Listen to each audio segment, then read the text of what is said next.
Good afternoon, good evening, everyone. Thanks again for joining us for our Navigating Life series. Truly, God has been good to us, and we are happy to have you this evening to share in the experience as we look at the topic how to restore trust. We wish everyone a happy and prosperous new year, and we look forward to embracing whatever 2021 will bring for us. We look forward that God will continue to sustain and strengthen us through this year, and we truly hope that it will be that many success stories will come forward as we go through this year in 2021. Once again, we thank you for the time you've taken out to participate and share in this Navigating Life session. This will be the first one for the year held today. Today is also a special day for one of our presenters, Mr. Trevor Smith. Brother Smith, today is his birthday, so he celebrates his birthday today, and we want to wish him a happy birthday at this time. And so for those of us who are online, you can send him your greetings via our chat message. So today we have our two presenters. Brother Andre Allen Casey will be our main presenter. Brother Andre Allen Casey is a counseling psychologist. He has his master's degree in counseling psychology, and he will be leading our session today. Brother Trevor Smith will also be his supporting partner as they present the topic this evening. Brother Smith holds a EMBA degree, and we are truly blessed to have these two brothers to lead this evening's discussion, who are capable to present and to facilitate this evening's discussion. The St. Andrew Congregation Church of Christ wishes to thank everyone throughout the year for their support and taking the time out to be with us and to continue to share the good message that we have been preparing these sessions to help. And we truly hope that as we go into 2021, things will be even better because of these sessions that we have put together to help to build and foster better relationships and a healthy lifestyle. At this time, we will invite Brother Smith to speak further before Brother Andre Allen Casey takes charge of this evening's session. Thank you, Brother Engel. One sec.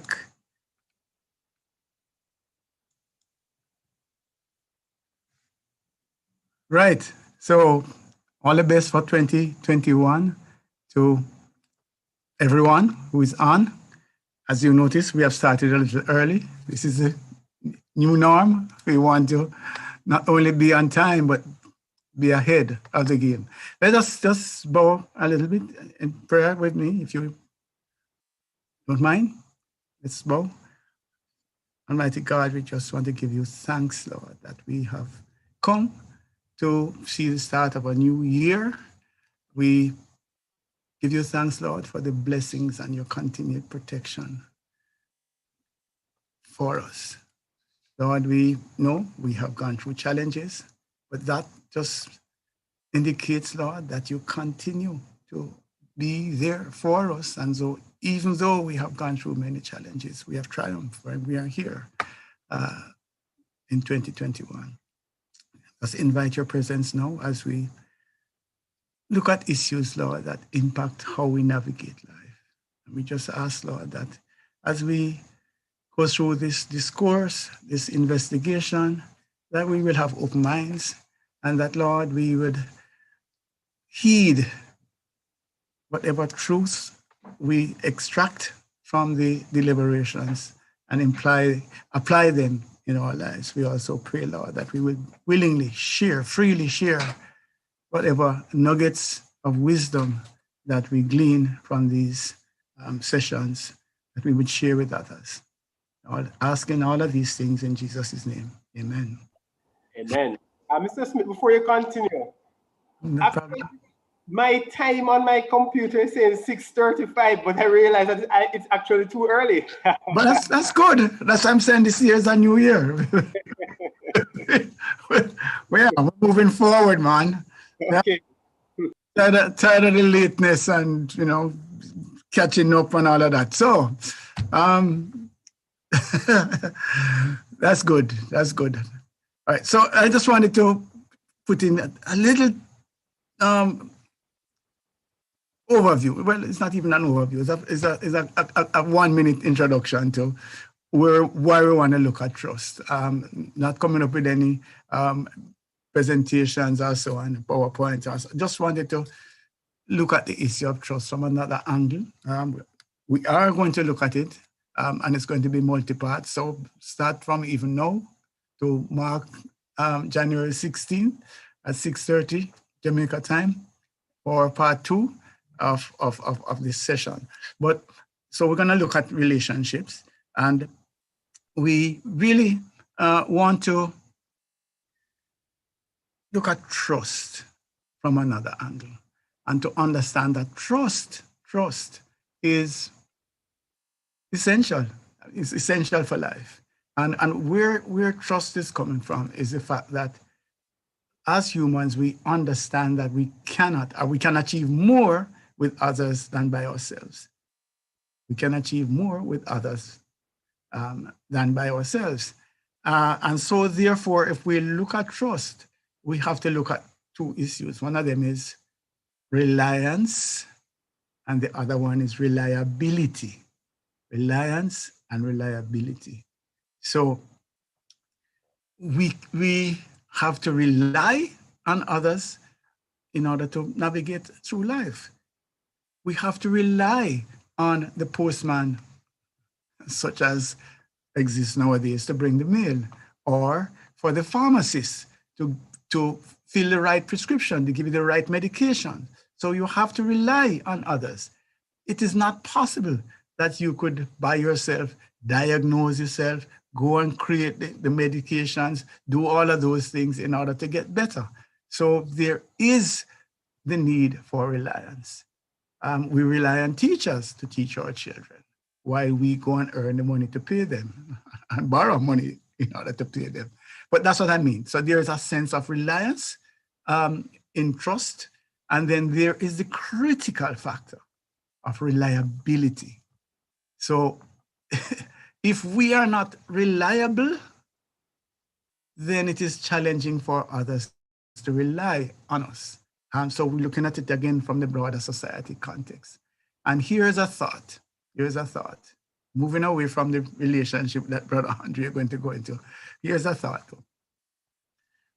In high trust societies, in high trust communities, there is a greater willingness to rely on others, and there is a greater emphasis on being reliable.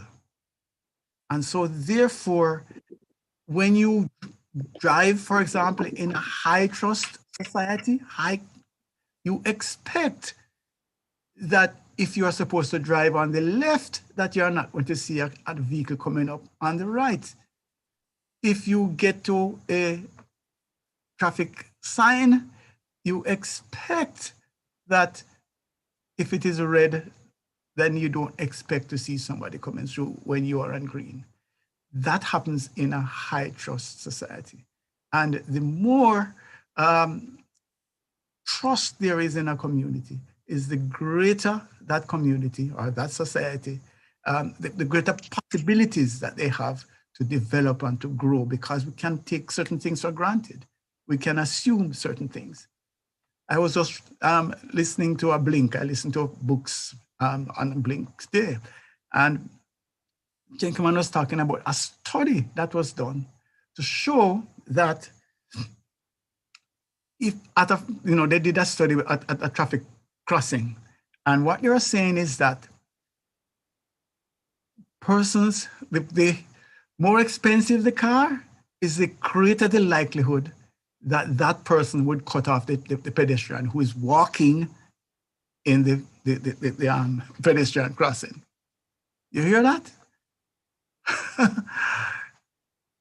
The greater propensity to cut off and risk life to save a few seconds comes from the persons with the more expensive cars. And one of the things the person was making is that the more self-sufficient we feel or that we are, is the less we're willing to trust, the less we are willing to rely on others, because we believe that we are fully self-sufficient. So why am I raising this? I just wanted to put some context for us to think about trust in a wider context, and why it is important for us, A, to be willing to rely on others. Reliance is critical. And B, why we need to be reliable, why we need to be trustworthy, if you want to use that word. If we say that we are going to do this, or if there's an expectation that this is coming from us, that people can in fact depend and rely on that happening and not have to be concerned about it. Which then finally opens the other question as to, can we be untrustworthy to ourselves? That's a big question. Are we reliable? When we make, no, as we have done, I suppose many of us have done this New Year's resolution or made commitments, what happens when we don't do that? Are we reliable? Can we rely on that persona to deliver in the future? And so then when we have this brilliant idea that we want to do this, should there be a voice in the back of my head to say, there you go again, Trevor, another pipe dream. Why? Because you have not proven to be reliable in the past. So real trust applies to ourselves, and the greater level of trust we can impose on ourselves because we have been reliable, because we have lived up to what it is that we say we're going to do, then that can also transfer to our relationship with others. So I want us to understand then the trust, as we're going to look at relationships, the trust in the wider context, the importance of being reliable, but also the need to move away from being totally self-sufficient, because it is critical for us to rely on others, because together, as we know, we can achieve more. So those are the little minutes that I wanted to take away from Brother Andre's thing. We're going to put up his presentation and turn over to him. But I want that to settle in your mind as we look at trust and to understand it comes from reliance and reliability. All right. So, Brother Andre, let me try and set up your screen. I'm going to ask anybody who has a mic unmuted to mute, and we might have, share screen. There we go.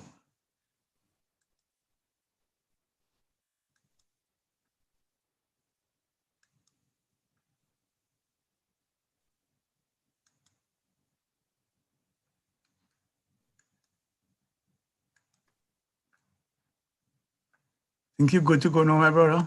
Okay. Let me. Right.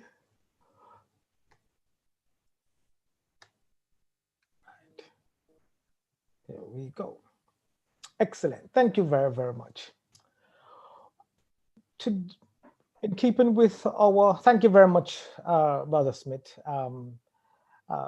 There's a word that kind of jumped out at me while you were sharing, and that other word is vulnerability.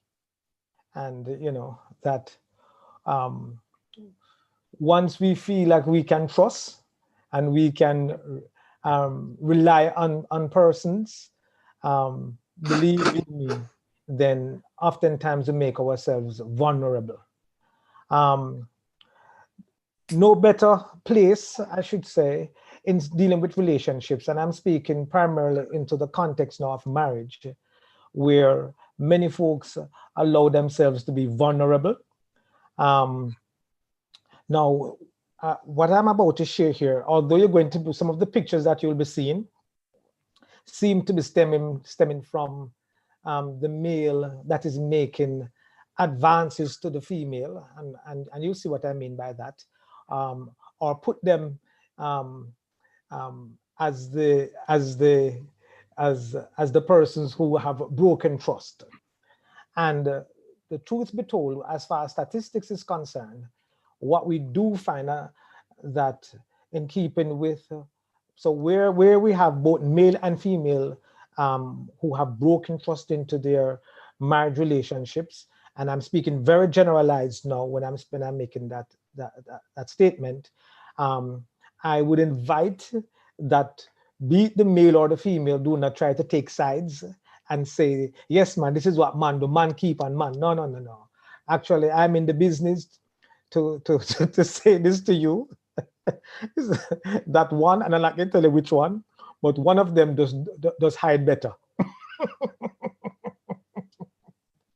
Right?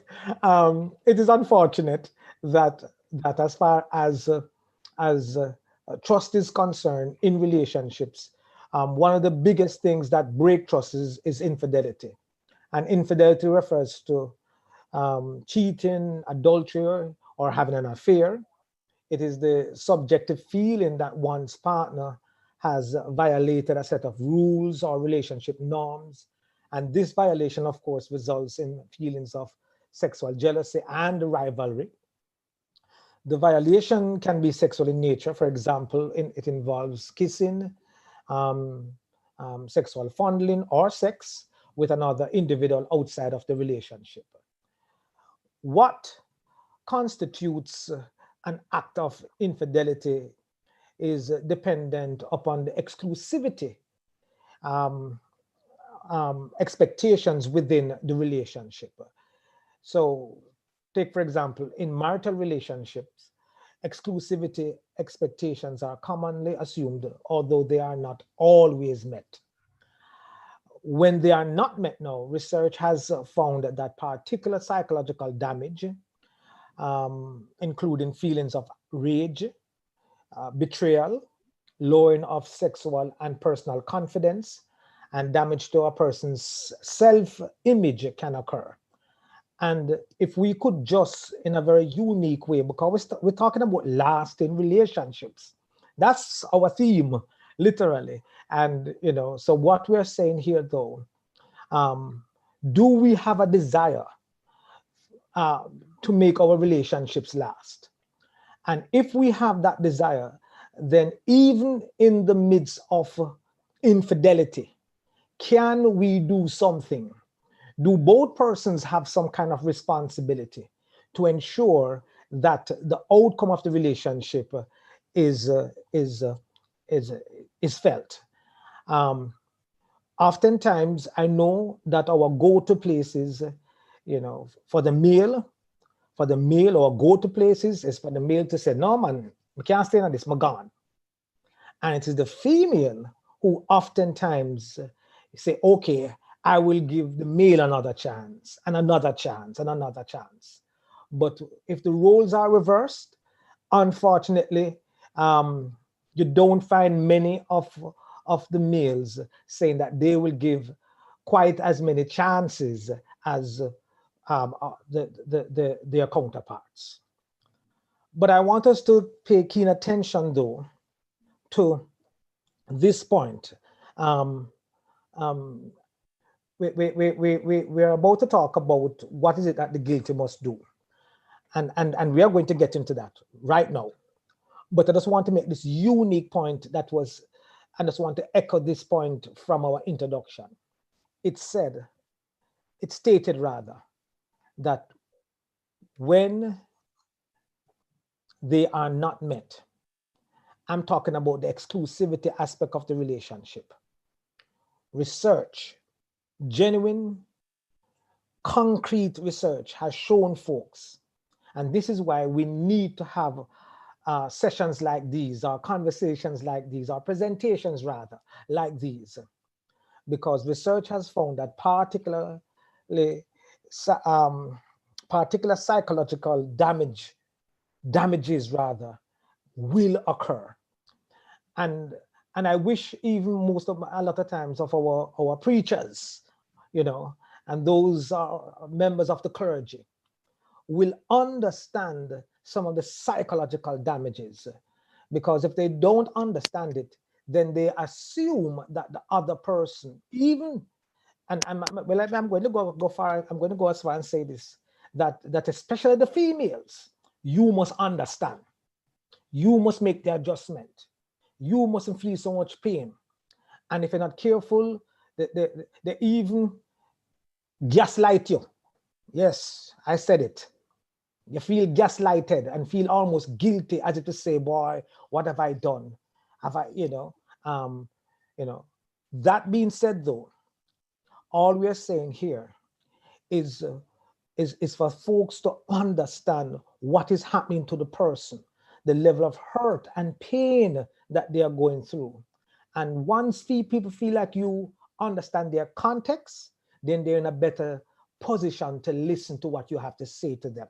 If they don't believe that you understand their context and all you're doing is bashing them about, although you're in pain, this is what you need to do, then really and truly they're going to get turned off to the point where they don't even want to be associated with your organization. Folks, I am amazingly speaking truth. I am amazingly speaking truth. So the psychological damages include what? Feelings of rage, betrayal, lowering of sexual and personal confidence. Lowering of what? Sexual and personal confidence. Damage to self-image.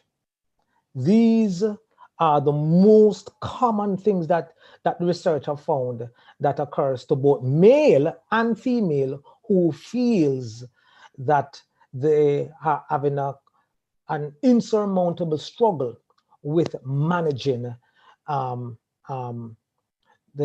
breaking of trust, okay? Or in this context, infidelity. Okay, so if you are the guilty person or the guilty party, as the saying goes, and especially if there's a desire for you to restore that relationship, if there's a desire for you to restore the relationship, then we are calling upon the guilty to take the lion's share in doing some things to try to restore that relationship. Now, remember now, so I now say again, that the guilty could be both the male and or the female. It doesn't matter. Okay, so we're not going to take sides on any which person here now. So the guilty person, number one, first thing, and I have them on the slides here, one beside the other. But the guilty spouse must be totally honest with you about everything. So if you are the one in your relationship, in this context in your marriage, who lied, who cheated, we are saying here, show that the errant behavior is gone by changing your behaviors. That means no more secrets. It means no more lies, and definitely no more infidelity. No more. Okay. The wounded spouse must share the pain. They must. The wounded spouse must share the pain. Unfortunately, oftentimes, because remember now, that's what we mentioned about the pain, the psychological pain and physical pain that they are going through, the rage, the betrayal. So how you think they're going to share their pain? They're going to share their pain with rage, with anger, okay? And really and truly, they really, to an extent, and I'm going to use this word, and possibly rightly so, I did say possibly, and possibly rightly so, don't want to hear anything from you. don't want to hear any explanation. That's not the time for you to tell them to calm down and cool down. That's the time for you to keep quiet and to listen to them, because you have to understand that they are in pain in relation to what has just happened. Okay, and so the wounded spouse must do what? Must share the pain. The other spouse must acknowledge the hurt caused by the devastating experience of being lied to or even cheated on. And so we are saying here that the guilty spouse must not only be totally honest about everything, but definitely must take responsibility for their own actions and for their own decisions. Now is not the time to say, well, I was weak, or the devil made me do it, or is the other person came on to me? No. Or I was drunk, or some other reason. Now is not the time to start to find different reasons as to why this thing happened. Because the truth be told, and I'm going to say this, you were not raped. The truth be told, you were not what? Raped. So since you were not raped, to 99.9% of the time, it was consensual. Okay? You consented to this behavior, to this action. And so we're saying here, the guilty spouse must be totally honest with you about everything. Come clean. Don't try to hide and but probably even more importantly, take responsibility for what you have done. The next point, on the same slide there, the guilty spouse must answer every question that you ask truthfully and fully. And I use the word truthfully and fully. And here's why I use the word fully, because unanswered questions grow giant in a hurry, where a truthful answer quiets those fears and allows your spouse to move past them. A truly remorseful spouse is a huge part of a successful restoration. And so we're saying here, make sure you are totally transparent to your spouse. And I know that there are some folks out there who says, no, you cannot be totally transparent. Why? Because your spouse cannot handle the truth. They cannot handle the truth. So we can have a conversation around that during question and answer period. We can have a conversation. Right now, I am putting forward that, remember, if we're trying to restore trust, you have to be very, very, very careful about what you decide how much you decide to share now, as against deciding not to share any information at all. So I went there and answered your question then. How much you decide to share now, as against deciding not to share any information at all. I am saying here, you have to be proactive in coming forward with the information. You can't allow your spouse to be digging out the information from you. And you were the one whom put your partner into this compromising position. So I'm saying here that you not only must be remorseful, but also you must be totally transparent to your spouse. Nothing hidden. If he or she asks questions, answer them honestly and answer them fully. Don't just answer enough or just to give your spouse enough information to get him and her to become off your back, so to speak. All right, Lord, you ask me the same thing over and over. Yes, I know. You say, what time of the morning you wait me for asking about this thing here? Listen, you don't get over it yet. Geez and peas, I'm at 3 months now. You didn't me. And every day, you wake me up every time. Yes, folks, this is what I am saying. Even if them want to wake you up 3 o'clock in the morning, my argument is, what is the goal? If you desire to restore the relationship or to restore trust, then you don't tell the judge how much time you're going to spend incarcerated if you have done the crime. You can ask for leniency, but you don't make a demand of the judge. You don't tell the judge, hey, listen, no. It's only 1 week I want to spend incarcerated. No, and you did the crime. And in this case, the person who is in pain is now the judge. And you don't tell them how soon they need to heal. You don't tell them how soon they need to heal.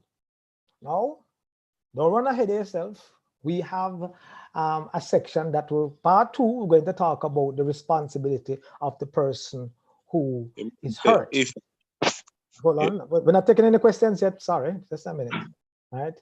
So I'm just saying here, part 2, we're going to deal with that. What I invite you to do, to listen, because you might be asking a question in which I already have the answer. So just bear with me, please. Or write down your question. I'll put it into the that section there. Right? Put it in the section there, please. The chat. In the chat. Thank you much. So we are saying here, so not just enough to get them to be quiet for the moment, because if later he or she finds that you were not totally honest, then it sets things way back for both of you. And so you want to be upfront. Put it out there. You know, I saw something with this DJ. Yeah, maybe I shouldn't be talking about it on this platform. But you know, somebody was trying to frame him, and the person, not frame him, the person did a video of him, and according to him says they need $3 million. And he says, you know something, I don't plan to pay the money. But although this is going to be quite embarrassing for me, I'm going to come out and tell everybody, yes, I did. What you see in the video, that was me. You know, sometimes because we don't want to go through that level of embarrassment, you know, we keep on doing, we still hide same way. We still hide same way. And all I'm saying here, what is the goal? If your goal is restoration, if your goal is to restore trust in the relationship, I don't know, you have to be careful. Do you now have the moral authority to decide how much truth you release? Or even to, you know, or even to say to the person, what I'm saying to you is the truth. If you understand what I'm saying. Do you think you have that moral authority? And so you now need to put yourself in a different position rather than making any commands and demands. Any commands and demands. I'm talking to those persons whom have done, who have failed, who have broken the trust rather in the relationship. Okay, my next slide. The guilty spouse must do everything. The guilty spouse must do everything in their power to prove to you that you are the one they want to be with. That you are the one they want to be with. See, if they found out, can you imagine? If they found out, and I know what I'm inviting you to do as you listen to me, folks. I invite you to don't put yourself into the position of being the victim as you listen. And just ask yourself now, what kind of treatment would I want? Really and truly. What kind of treatment would I want? So I invite you to look at it that way, at least for today. When we come back, we're going to look at it in the other way. Okay, in the flip side, so to speak. So the guilty spouse must do everything in their power to prove to you that you are the one that they want to be with. You no longer call the shots. If you did the crime, as I stated earlier, you are going to have to do the time. And you do not state the amount of time you spend in prison. Your objective is to serve the victimized spouse, to feel safe and to feel secure. Once again, of course, according to what? Their requirements. And that's an important point I want us to underscore. According to whose requirements? Their requirements. So you don't do the crime and tell them, say them need to get better now. And them need to chill. And them need to stop bother you. And them need to get over it. Okay? And you're tired of this now. You don't do the crime and tell the other person when to heal. Okay? Can you imagine somebody cut you and the person I tell you, sir, that you're a balfa? That's all I'm saying. So I invite you to listen from the standpoint, if you were the one where trust was broke, you know, where you are on the part where trust was broken and you're feeling hurt as a result of that. How would you want to be treated? So that's why I invite you to listen that way, please, please. Be it male or female, be it male or female. Just open your minds to the things that I have to share. I'm not asking you to take it. You don't have to take it. If you don't want to take it, no problem, you know. But I'm just asking, but the fact that you're here, I'm just inviting you to just open your mind to this information. Okay. The guilty spouse also must prove their love to you. They must be patient, they must be gentle, they must be compassionate, and they must be understanding. Since it is the case that I love you and want to resuscitate the relationship, then you should be willing to make the requisite sacrifices to achieve your objective. I said it again. Since it is the case that what? I love you, and want to do what? Resuscitate the relationship. I love you, you know. I did wrong. And I say I love you. So, and I want to resuscitate the relationship. Then I must be prepared to what? To do anything, to just about anything, or to make the requisite sacrifice to achieve that objective. What's the objective? To restore trust, to make you feel safe and secure with me again. Before we move to the other slide, something kind of just came to mind here.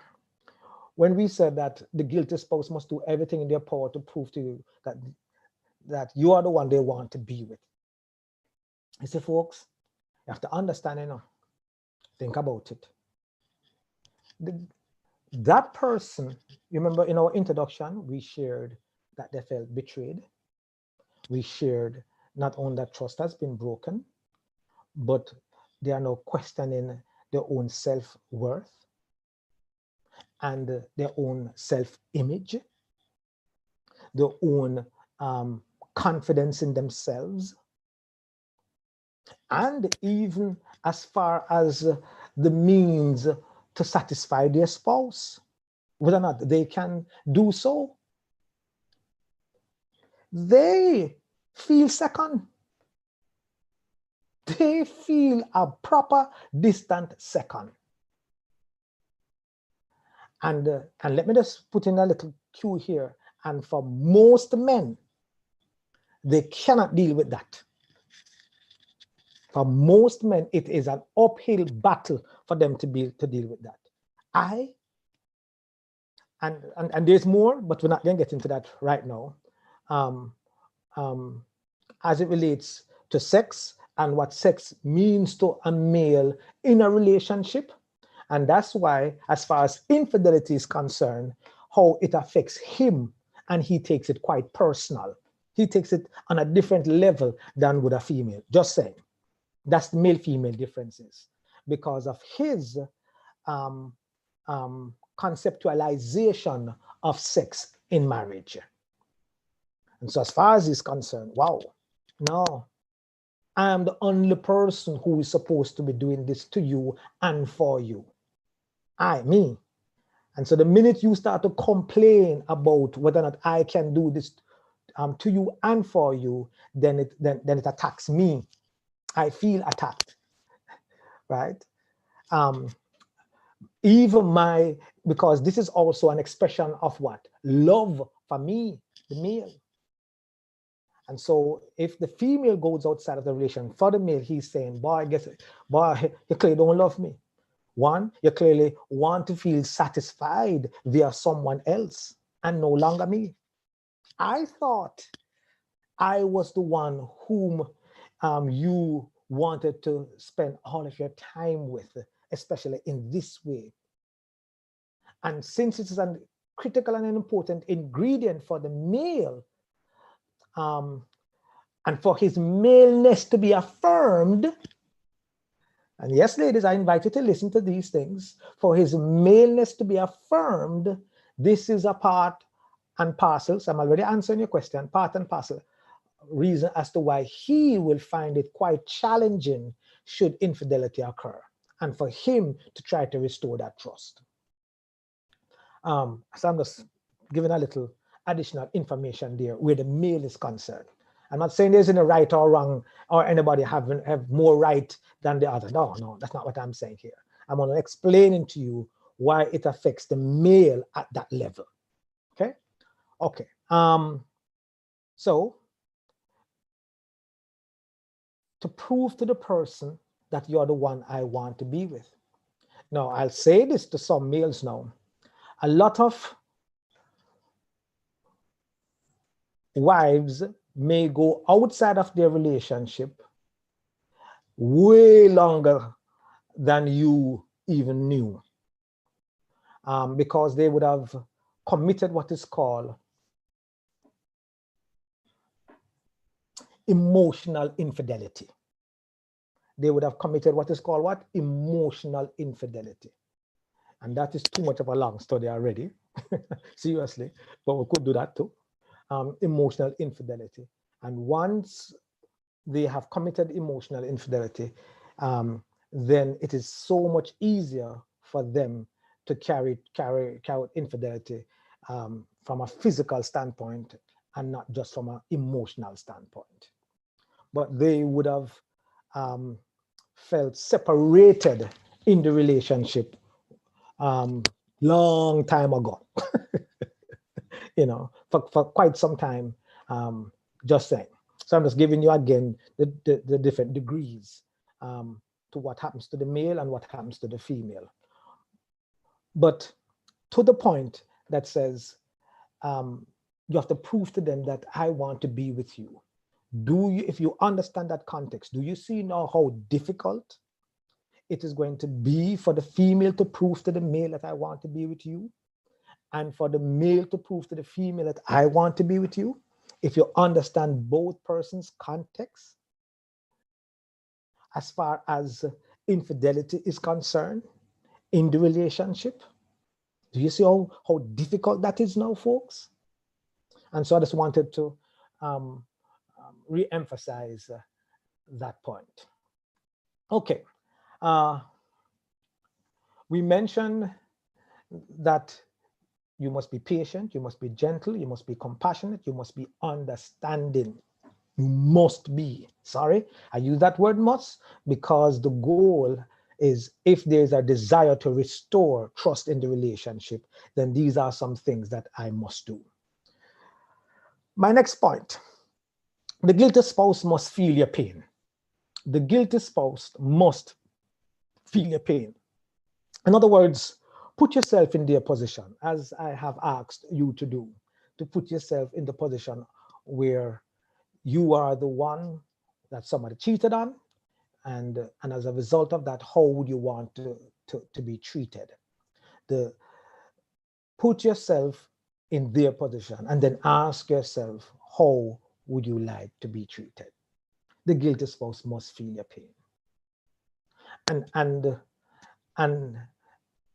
in addition to that, my next point, the guilty spouse must what? Fully understand the devastation that they caused you. That is part and parcel to you, to their feeling your pain. In other words, the guilty spouse must come to appreciate that their actions did what? It brought shame, it brought embarrassment to you, or embarrassment on you, on your family, to your extended family, and to your friends. That's what they need to come to understand. You see, sometimes we give, and I have to be careful about how I say this. We have to, well, I'm not going to say, let me rephrase that. We have to be very, very careful that we don't give the guilty spouse a pass and put pressure on the wounded spouse.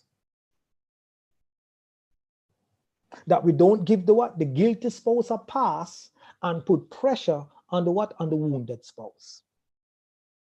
You know what would happen? It's amazing. With all due respect, this is a part of what I do. The amount of folks who have remained in relationships, but really and truly, it is a union without unity. It is a union without what? Unity. It's a union because I can't bother with the fanfare. I can't bother with the church. And with my pastor, I say, I can't bother with my friends, I say, I can't bother with my family, and with them, I say, and I can't bother with people that come to me and say, why me didn't know. And everybody's always after it happened. They might come to tell me didn't know. Me could I tell you? They never choose to tell me before. But as soon as it happened, me didn't know, you know. You think me never know? You know, and you know, me don't want to say it to you, you know, but amazing. All I'm saying here, we just need to be mindful that you know, in understanding your pain, we must also understand the devastation that it caused on you. And that's why I'm inviting the guilty spouse to take the lion's share, at least at this point in time. Why? Because the goal is to try to restore trust in the relationship. You must come to appreciate that your actions brought shame and embarrassment on your spouse, on you, on your family, on the extended family, on your in-laws, on your friends. The guilty spouse must understand that their actions has also introduced what? Betrayal. That's right. It has introduced betrayal. It has also introduced abandonment. So write them down. Betrayal, abandonment. It has introduced anger. It has introduced bitterness. It has introduced mistrust. So at least these 5 things, this is what the action of the guilty spouse, this is what it has brought on or into the relationship. At least these 5 things into the relationship. You see, self-pity and guilt.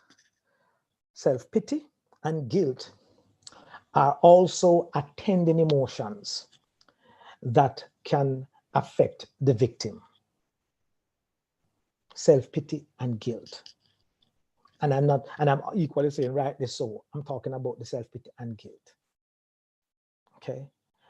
Guilt, because they almost are not allowed to have a knee-jerk reaction. They are almost not allowed to have a knee-jerk reaction. And I'm not saying they should, by the way, but they feel like, okay, they feel like, well, I mean, do something wrong. It's like not everybody, a number of folks is telling them, all right, just calm down, just cool. Yeah, I understand. But And so they must be calm, they must be cool, they must be collective where their emotions are concerned. And who is speaking to, who is taken to task then? The guilty spouse. Who's doing that? It seems like, sometimes pat them on the shoulder and say, okay, yeah, these things happen. No, who's taking them to task?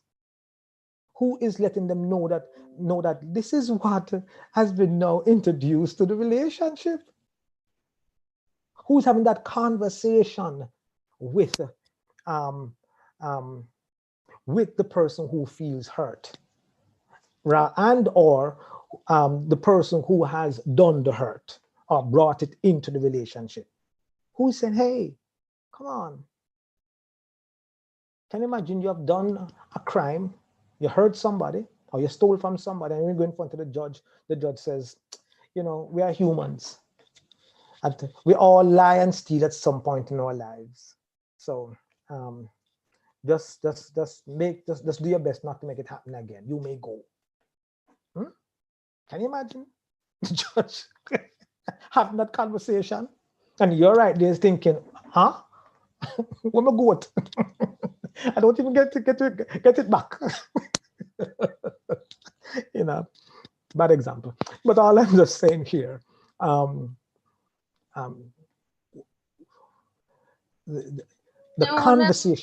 conversation needs to be made, needs to be had, where the guilty spouse need to understand what they have done.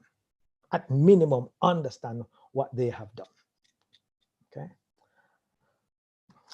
My next slide. The guilty spouse must accept full responsibility for their actions, which we can see an easy connection right there. Full responsibility for their actions. Now is not the time for the guilty spouse to try and justify his or her actions. Now is not the time for the guilty spouse to rationalize their actions. Now is not the time for the guilty spouse to make any demands, but to be ready to fulfill what? All demands. And somebody say, no, I don't agree with all demands. All righty. Maybe not all demands, but at least they must know that you're prepared, you're ready to make an attempt to do so. At minimum, that is the message that must be sent to the spouse who is in pain. At minimum, they recognize that, listen, this is what I'm prepared to do. Why? Because I want you to trust me again. I want to restore trust into this relationship. Even if, by the way, the guilty spouse was coerced, he or she, again, as I stated earlier, was not raped. So even if somebody coerced you into doing it, remember, you were not, at some point you consented. That's all I'm saying. Which then means you have to take full responsibility for your actions. I did this, I did wrong. And this is what's going to come. These are the penalties and the consequences of my behavior, and I understand and I accept. What I've seen oftentimes, I have seen where both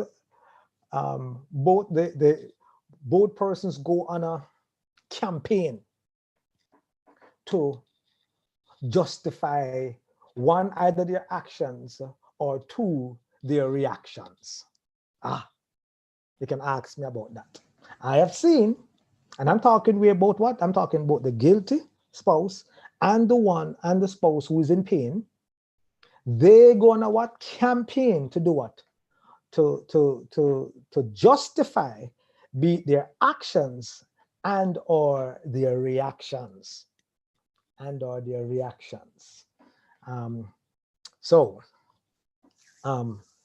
But if you want trust, if your goal is to restore trust, then you have to be careful about not trying to let the other person look bad.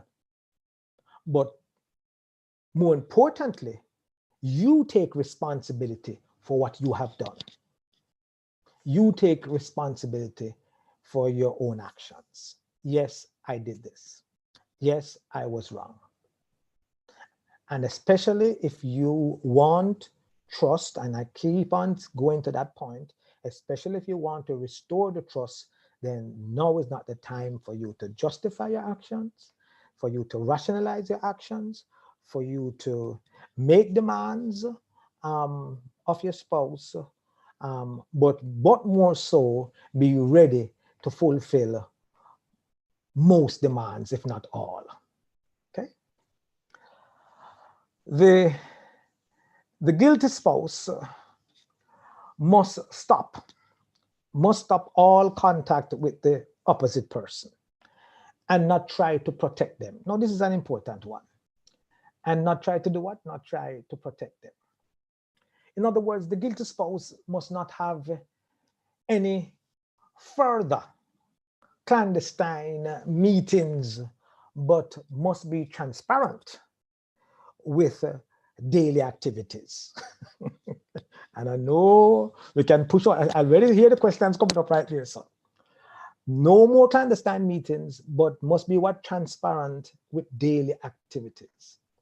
So all right, let us go there.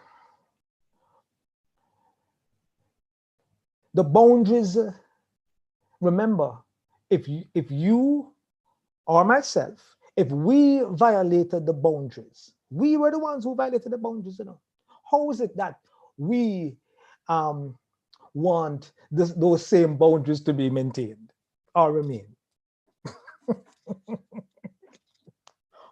How is it that the other person, the wounded spouse, is going to feel at ease, recognizing that they have no recourse? They have no way of feeling safe. They have no way of feeling safe. And I'm not saying that they must go on a campaign to do so. No, I don't reach there yet. So I'm not going to jump the gun on that. And I know I'm going to hear some of the questions, but I'm going to refrain from answering some of them because it's going to come in part 2. But anyways, I would say this much. New boundaries must be established and adhered to. Not only that, the guilty spouse should seek to apologize. Should seek to apologize to the opposite person for putting himself or herself along with his family or her family in such a compromising position. Somebody said, what? You must be crazy. Didn't you just say a while ago that the guilty spouse must stop all contact with the opposite person and not try to protect them? Let me say something about the protecting part there too. See, sometimes the guilty, the wounded spouse, remember they're angry. And so they want to say, so who is this person? So what is their name?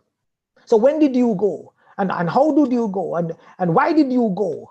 And at what time did you go? Okay, and they're going to ask you the hard questions. Okay, and I want to find out on my own. Since I don't trust the information again, tell me, I want to find out on my own. So I am going to do my own investigation to see who this person is. Because I keep on asking you, and you can't tell me it's who. Why you can't tell me? Why you can't tell me it's who? And so they ask some of those hard questions.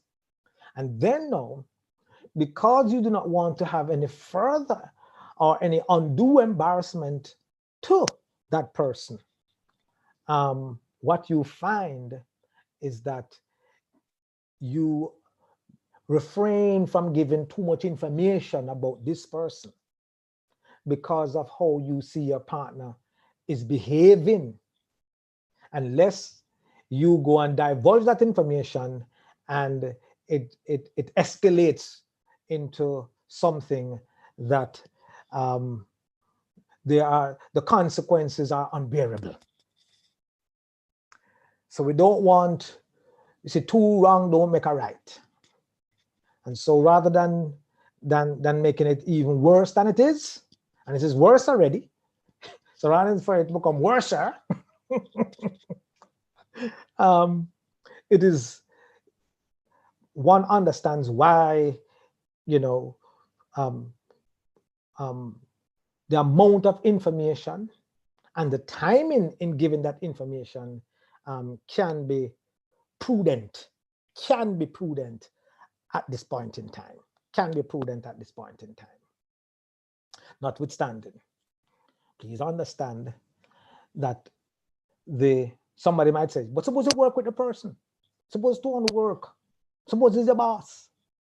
And so sometimes we use extremes, to say, okay, then if that is the case, then you couldn't expect me to. Which then puts now the person who is in pain to feel guilty and under pressure to say, yeah, because I couldn't ask her to leave her job. I couldn't ask him to leave his job. I wonder, and you can answer that question. You can answer that question. I'm just saying you can answer that question. And the question is, who would say, here's the question now, who would say, out of the male or the female, which one would say, I can't ask her to leave that job? Or, no, you have to leave the job. Out of the male or the female, which one, who would say what? You can answer that question. You can answer that question. But I am notwithstanding what I'm saying here. What sacrifices, though, are you prepared to make to reassure your partner that I want my relationship with you and restoring the trust is even more important than any job for that matter? Just saying, just putting it out there. You can reject it, by the way. I'm not telling you to accept this. You can reject it. Okay. If you say you don't agree, no problem. We don't have to be in an argument about this. You say you don't agree, okay, no problem. The guilty spouse should seek to apologize to whom? The opposite person. See, remember, even if you were coerced, you consented. So even if you were coerced, folks, you were consented, which then means you have to accept that what you did was wrong. What you did was what was wrong. Can you imagine somebody betray you and they're trying to justify and rationalize why it happened, and you must understand why they did it. And not only should you understand why they did it, don't give them a warm time about it, because it could happen to anybody. And not only could it happen to anybody, the possibility exists that it could happen again. The possibility exists that it could happen again. So just cool your foot. Wow. Are you accepting of that? Do you think that's a viable way to somebody to have a conversation with you about the hurt that they have done or that they have brought into the relationship? Is that acceptable? Maybe. For some folks it is, but the research shows that it is not. That's all I'm saying. So for some relationships out there, it might work, but I can tell you the research says absolutely not. And that's why we, in so many marriages, if you have 50%, that's why you have a 50% divorce rate in marriages today. Because we are not, the way we are responding or dealing with issues like these, this type of conversation with both the wound, the guilty and the wounded spouses, this kind of conversation is not had. We're not sitting down and having conversation with folks about things like this and understanding each person's context. and taken to task who must be taken to task, and the consequences that must follow, and the responses that must go forward, and the new boundaries that must be established going forward. Why? Because we want to restore it. Somebody says, suppose you can't restore it, then fine. But we are saying, suppose you want to. If you want to, this is something we are putting on the table that you can do, since you may want to restore the relationship. Apologize to the person. I should not have allowed myself to get so close to you. I should not have allowed myself to where this relationship, our relationship went this way. And the other person say, but I love you. It doesn't matter. It doesn't matter how I feel about you or how you feel about me. What we did was wrong. What we did was wrong. See, that's the thing. We sometimes don't go there. We don't go to the, as a matter of fact, instead, what we might, for some folks, they said, all right, I get caught, so I'm sorry. So is it because you got caught, why you're sorry?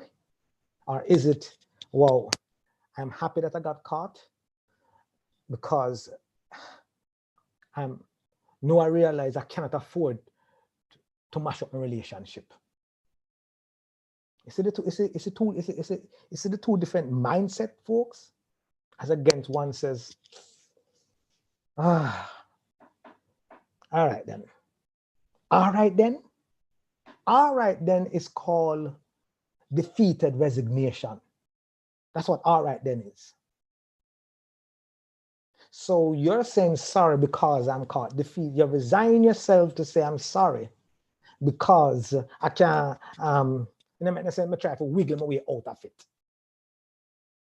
As against really being remorseful for what you have done. Truly remorseful. And you're prepared to do whatever it takes to restore the relationship. Two different mindset, folks. When you apologize to that person, it doesn't matter what they say or how they feel. You recognize what you have done. So don't let them say it, but it's all right, man. You don't have to tell me, say you're sorry. I'm not sorry. I don't care. I don't care if you're not sorry. What I've done to my family, to my wife, and to my friends, to the church that I'm a part, you name it, what I've done, what's wrong? Okay? So I am sorry. And I should not have done that. I have violated them, and I have violated you. That is the conversation you must have with them. That is the conversation. But too often we do not have that kind of conversation where we are apologizing to the person that we got involved with outside of our marriage or our relationship. The guilty spouse need to make it abundantly clear that this behavior is totally unacceptable. Totally unacceptable. Coming to a close. The guilty spouse must, my next point or slide, the guilty spouse must reassure you that it is okay to ask questions. Must reassure you that it's what? It is okay to ask questions. Be ready and willing to furnish information before being asked, before being coerced, before being demanded. Say it again, Andre. Hope I remember what I said. Be willing and ready to furnish information before being asked, coerced, or demanded. Be ready. See, it cannot be that the wounded spouse is afraid to have a conversation with you about the matter. Cannot be. I say, boy, I want to ask some more questions, but every time I ask questions, boy, them blow upon me and them vex. And then them use reverse psychology. Them say, well, I don't want nothing to eat. And because you're afraid that they might go back to the person, you're not about to ask no question. Wow. You see that? Is that part of the guilt that even the wounded spouse can go through? Do you see that, folks? I'm afraid for ask. And folks, most of the information that you have here is not only research information, but it is in my professional capacity. In my professional capacity. These are real-to-life comments, questions, worries, concerns, feeling victimized, feeling guilty, feeling betrayed, feeling bitter, and don't even have an avenue to express it. My spouse did me wrong, and I must shut up about it. I must do what? Shut up about it. I don't know how much folks is on, but I'm sorry, the whole world isn't on. And what? Must shut up about it. Be ready and willing to furnish information before being asked. Can you imagine that your spouse have to be a run it down? Yeah, I want to ask something, but don't get mad. I want to. What do you mean? But don't get mad. Can you imagine the judge, saying to somebody who has committed a crime, questioning the person, and the person saying to the judge or to the lawyer or the prosecutor, saying to them, "Listen, man, you're getting me angry when you're asking those questions." Huh? It is in keeping with him there. You have no choice. You need to answer the question. So I'm saying, even before you feel like you are in the judgment seat, so to speak, furnish the information, man. Come clean.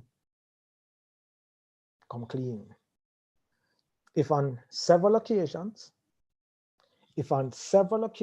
information is not forthcoming, then your partner may feel that you have something to hide, which can affect trust. So the very goal of trying to ensure that you restore trust is taken away from you. The eagerness to share the many facets of your life with your partner most definitely will encourage trust. It will encourage security and stability into your relationship. My final point. The guilty spouse must recognize when you're struggling or even experiencing a trigger and try to comfort you. Well, I think I still have one more point after this. Well, no, I still have a few more points after this. But let me hurry then, because I want to give you some time to ask me some questions. So again, the guilty spouse must recognize when you are struggling or even experiencing a trigger and try to comfort you. Maybe the operative term here is try to comfort you. If an arena of distrust is created, then scrutiny and suspicion will grow if there is no constant reassurance. Somebody say that again. I'll say it again. If an arena of distrust is created, then scrutiny and suspicion will grow if there is no what? Constant reassurance. A dream of your partner being with someone else can be a trigger.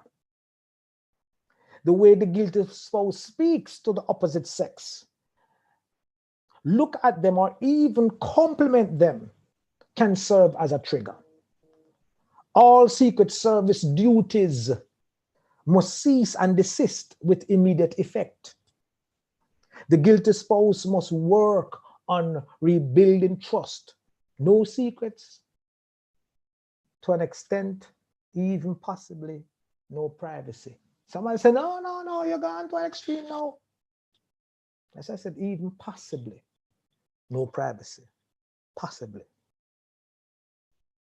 And that is an extreme.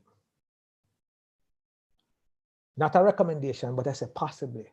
Because sometimes you have to take what you get till you get what you want. You have to be prudent and show wisdom as to when you feel you can speak a particular way or make certain demands. But timing is very important. But that is, again, is for our part 2. My next point, the guilty spouse must be able to tell you how sorry they are and show. Brother Andre, Yeah? I'm just wondering if we should, because we have some serious questions, and I want them to come back anyway. You can 2 minutes? Yes, I can finish in 2 minutes. All right, good. Okay. Right. We have some questions here that I want to answer, and I don't want us to. Okay. And in the case, I want them to come back next time on the 16th. Okay. All right, go on. Sorry to do that. Go. Okay. So the guilty spouse must be able to tell you how sorry they are and show you. The guilty spouse must tell you how sorry they are and show you. The guilty spouse must reconnect emotionally. The guilty spouse must reconnect mentally. And the guilty spouse must reconnect physically with you and stay connected with you. The guilty spouse must reinforce to you that you are not responsible. Another question again, I can see it. They must reinforce to you that you are not responsible. That's not the time to have that discussion.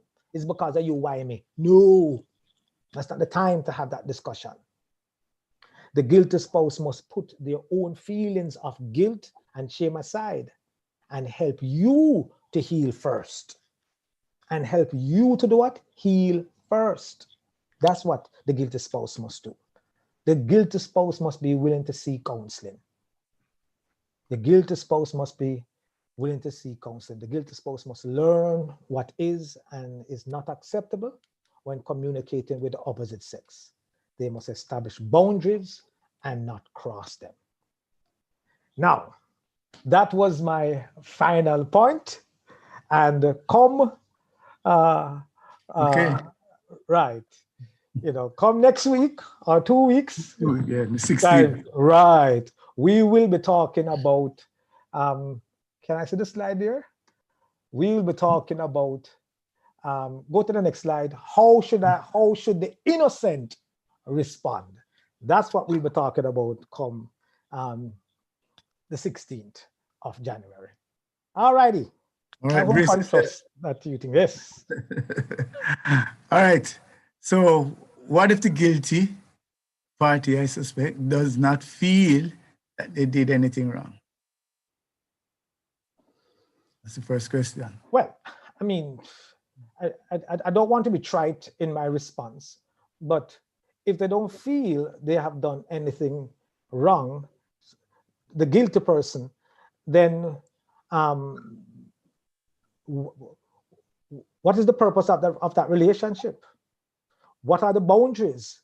Or is it that you don't have any boundaries?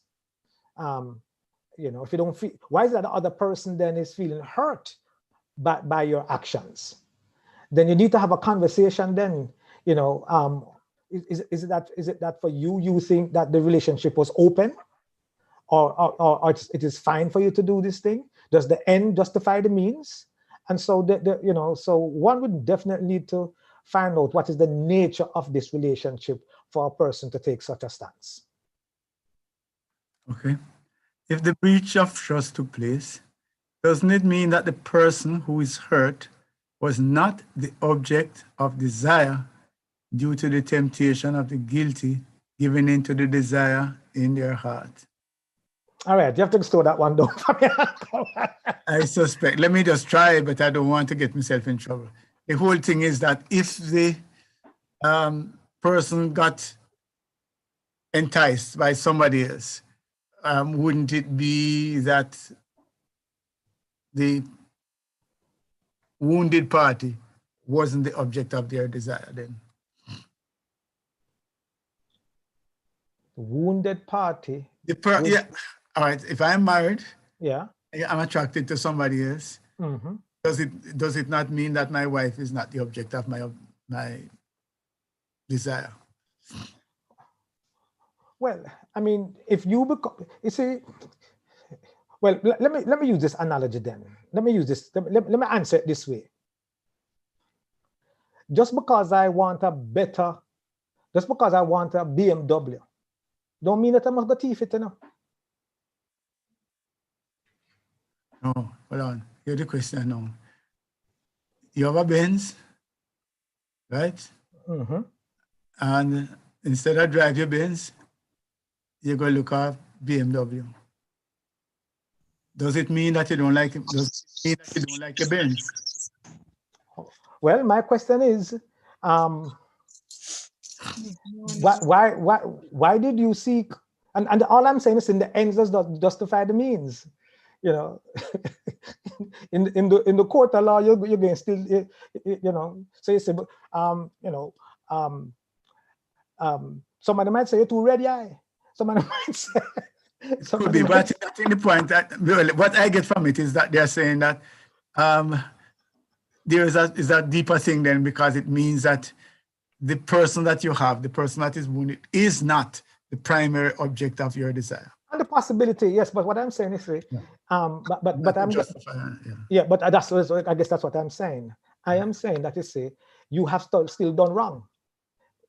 You know, let's say you decide. I mean, what were the terms and conditions as to why you think there? If the roles were reversed, would you want someone to say, "Well, you're not the object of my desire, so I can go get another male, or I can get another female because you're not the object of my desire.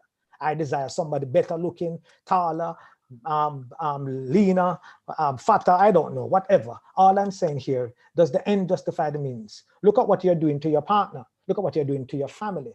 You know, and not only that, is it okay for that person for that new person, that new BMW to get now, decide that I want a Lexus? I mean, where does it stop? I get that. Well, here to be one of the things that come to me would be that there is a deeper hurt that would have to be addressed. Because not only is there infidelity, but you talked about things like the self-esteem. Right. Well, and the image will be crushed and things like that. Overcome now. Oh, we don't reach there, so that's part 2. Yeah, I know, that's what I'm saying to you, but I'm just saying that it awakens then a deeper understanding that Ben's now going to feel as if, boy, I am right. I'm not all that. I'm not worthy, right? I'm not all that. And so I have to work themselves to right, exactly. to try to become something that they are not. Yeah. So it's a deeper hurt. Yeah, right. Definitely. Okay.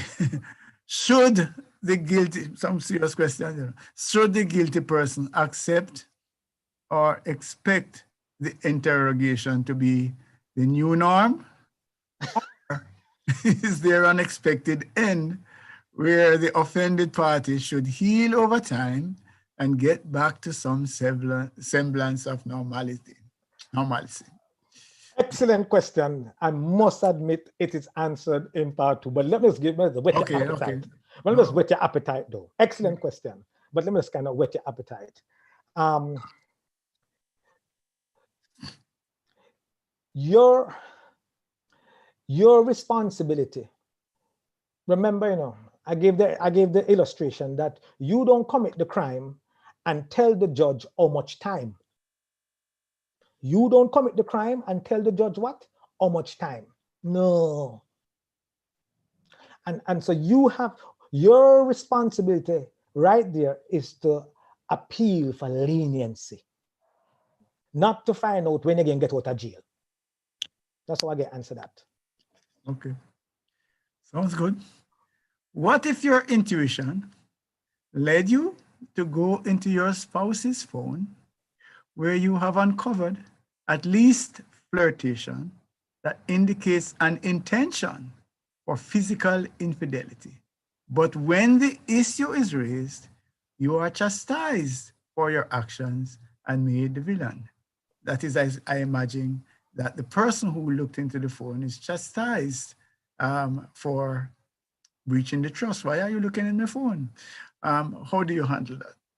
Well, I kind of suggested and spoke about it earlier when I said, can you imagine where I mentioned where sometimes we pat the guilty on the shoulder and make and make the wounded spouse feel like they are the ones that are guilty and have to make all the adjustments, so to speak. It's like somebody says, well, I have two things. I have two comments on this. One could be, what is it? Why is it that you had to look? Why couldn't you just ask? Why couldn't your intuition, led you to asking the question? Let's ask. As a matter of fact, I even want to go as far as to say this, and you're going to disagree with me, and that's all right. That's okay, by the way. Remember, no, you can disagree with me. I even encourage it. That if you even want to go look into the phone, you can even go ahead and tell them, say, by the way, I'm going to search your phone. I don't trust you. Here's why I don't trust you. And put it laid out. And they say, and I'm going to search your phone too. As a matter of fact, can you give it to me now, please? Person said, no, I don't think you must learn to trust and whatever. Okay, then fine. No problem. But all I'm saying here, even if they choose that they're not going to give it to you, you were very clear and forthright where as far as your intent is concerned. You're very clear and forthright. You do not have to be, you don't have to go, I'm going to hide. You don't have to go through all that gymnastics. Just say, I don't trust you. Have the conversation. That's all I'm saying. Have the conversation. And give your partner, all I'm saying to you is to give your partner the opportunity to right their wrong. Give them the opportunity to what? To right their wrong. If they say, well, I'm sorry, I don't trust me, but so at least it come out now. If they get into a tirade and a back and forth, yeah, well, okay, I don't trust you either. Or give me one reason why you don't trust me. Where you come with the proofs and things like that and what have you. Because sometimes it could be your own paranoia for true, by the way. The same could be. And so we'll say, okay, then help me. I need your help where I feel I can rely on you. Remember the examples you use? Right? Where I can rely on you. And also where I can feel vulnerable. And right now I don't feel that way. Okay, help me. That's all I'm saying. Help me. Can you help me? I know I have a responsibility on my own to do the same, and I'm going to do it. But I'm also asking for your support where that is concerned. I mean, what is the goal of the relationship? Is it to have a harmonious relationship, or is it, or are you going to give an answer that says to the other person, "Me no business where you think something wrong with you"? Then you're not having, you're having a union, not unity.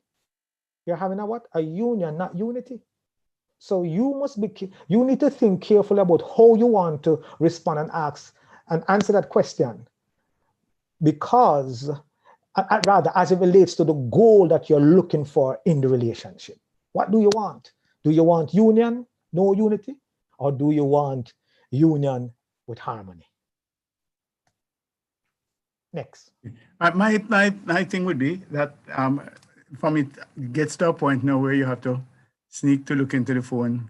The trust is has eroded. Eroded already. So something is wrong before. All right.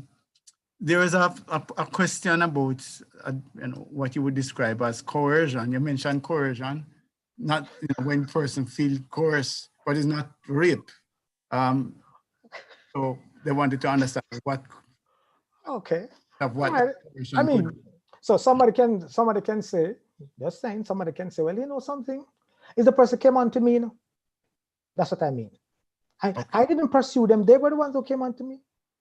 I tried to go yes or whatever. They invite me over. I know I probably shouldn't go over. Because I know them like me. And one thing led to another. So they are saying, listen, I am still guilty.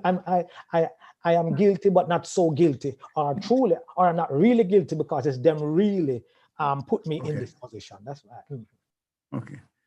So there was a discussion about the income, where the one that you're talking about, the job, where the person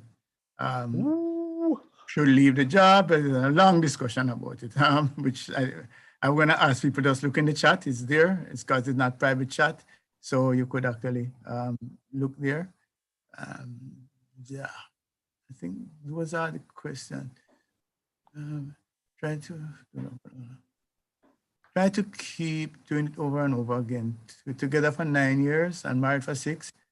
I'm all trust out, nothing not left. What if he does not have any helping to heal?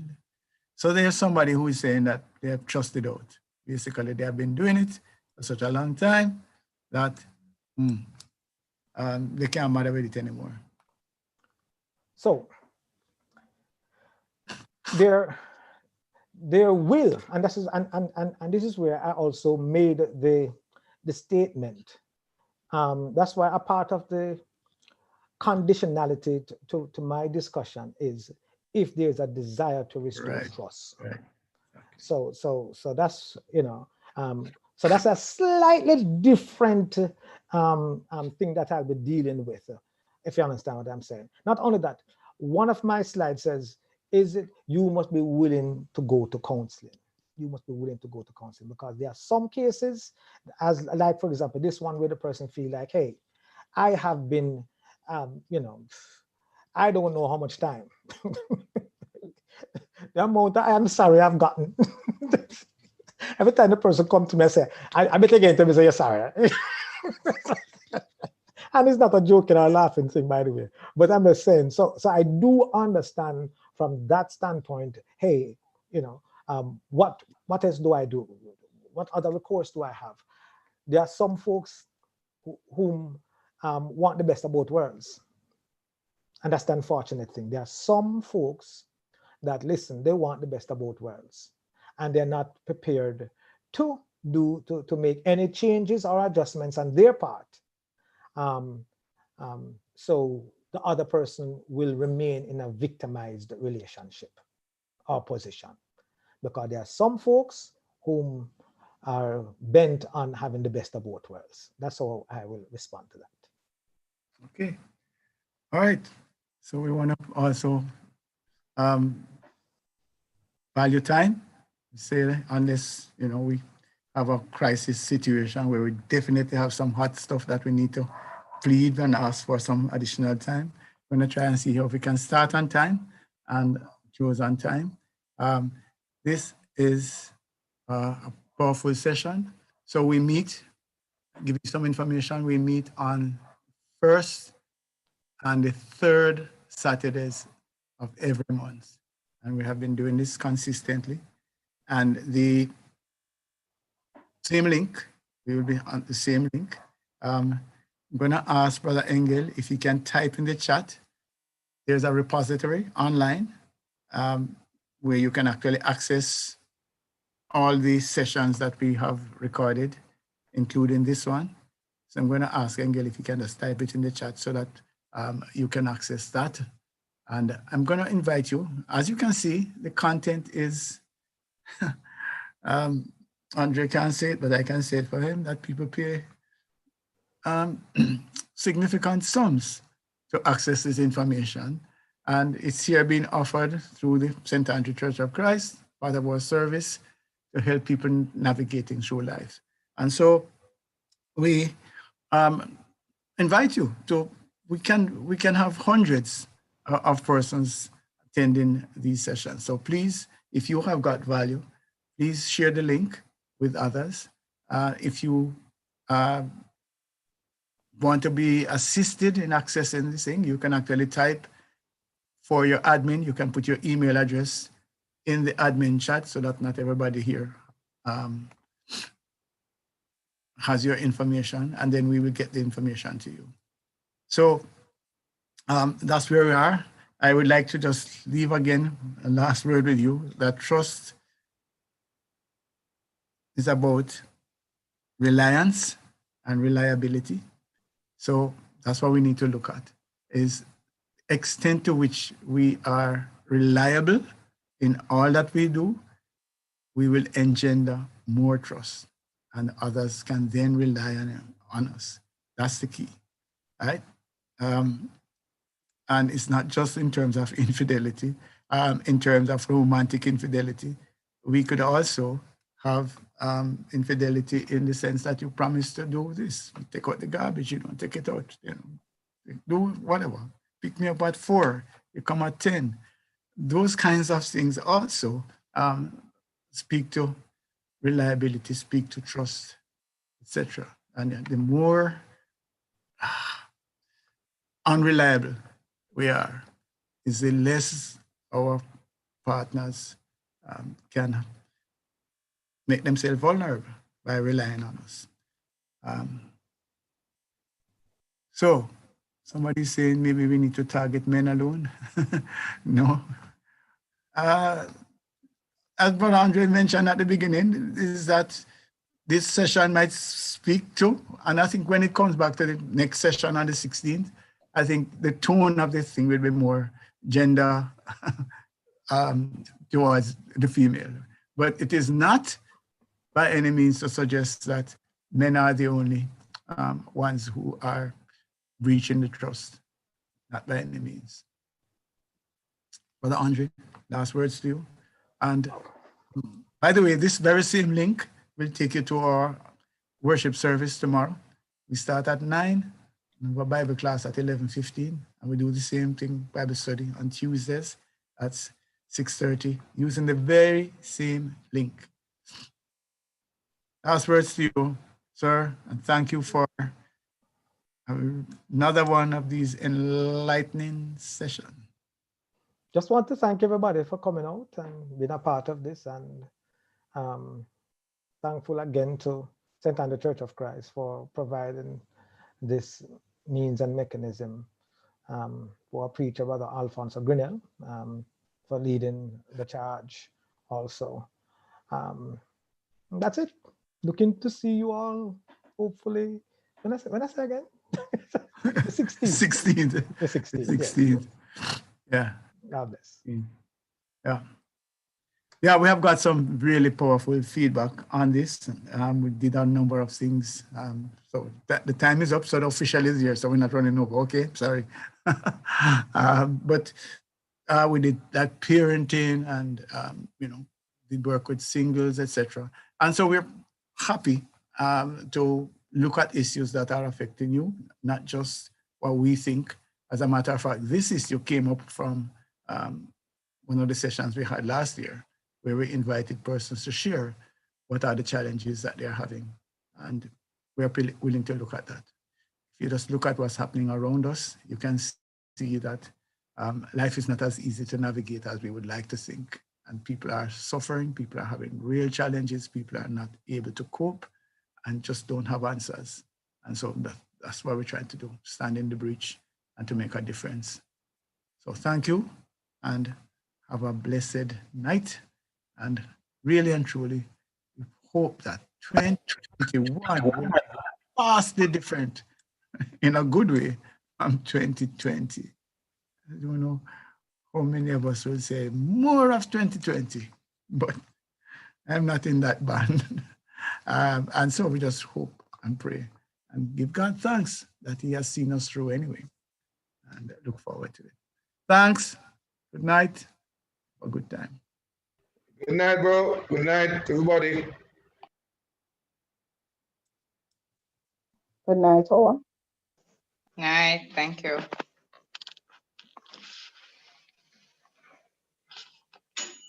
Incline your ear, hear words of the wise, and your heart set to my knowledge. For it's good to keep them within you. Let them all be fixed on your lips, that your trust may be in the Lord. I teach you today, even you. Have I not written to you? with counsel and knowledge, that I may make you know the certainty of the truth, that you may answer words of truth to them that send unto you. Rob not the poor, cause he is poor, neither oppress the afflicted. For the Lord will plead the case, spoil those who that spoil them. Be a friend, not an angry man, walk not with a furious man.